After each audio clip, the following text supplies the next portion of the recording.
నమస్తే అండి. నమస్కారం అండి. ఇప్పుడు కవిత గారు మీడియా చిట్ చాట్ లో ఒక విషయం చెప్పడం జరిగింది. మేలో తను పార్టీ పెట్టబోతుంది అని, అంతేకాకుండా ఆ పార్టీ తెలంగాణలో ఉండబోతుంది అని చెప్పింది. మరి పార్టీ పెడితే ఏ విధంగా ఉంటుందంట? పార్టీ పెట్టడం ఈజీనే, దాన్ని నడిపించడం కష్టం. ఎందుకంటే పార్టీలు చాలా మంది పెడుతుంటారు, అవి చేయలేక వదిలేస్తుంటారు. ఏదో కొంచెం 4 డబ్బులు ఉన్నాయి కదా అనే ఉద్దేశంతో పార్టీ పెట్టినంత మాత్రాన గెలుపు సాధ్యం కాదు.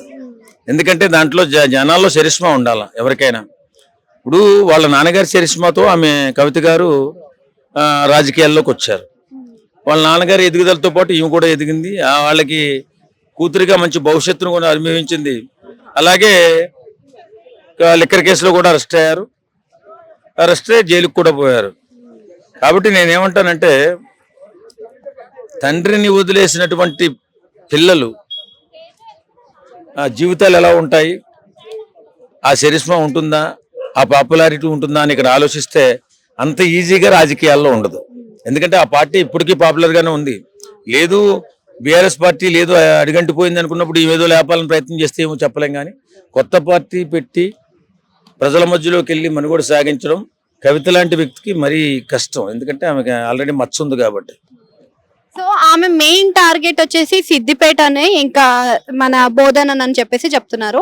మరి ఈ 2 ప్లేస్లలో కూడా ఆమెకి ఎంత వరకు సీట్లు వచ్చే అవకాశం ఉన్నాయంటారు? అవకాశమే లేదంటాను నేను. ఇప్పుడు బీఆర్ఎస్ కాంగ్రెస్ మధ్యలో మన బీజేపీ 3 కూడా దెబ్బ కింద ఉన్నాయి. ఇలాంటి టైంలో ఇంకో పార్టీకి అవకాశమే లేదు. ఇంకా 2-3 పార్టీలు ఉన్నాయి కొత్తగా పెట్టినటువంటి పార్టీలు. ఏ పార్టీ అయినా ఈ 3 పార్టీలు ఈవేళ కొంచెం పాపులారిటీలో ఉన్నాయి కాబట్టి 3 కొట్టుకునే అవకాశం ఉంది.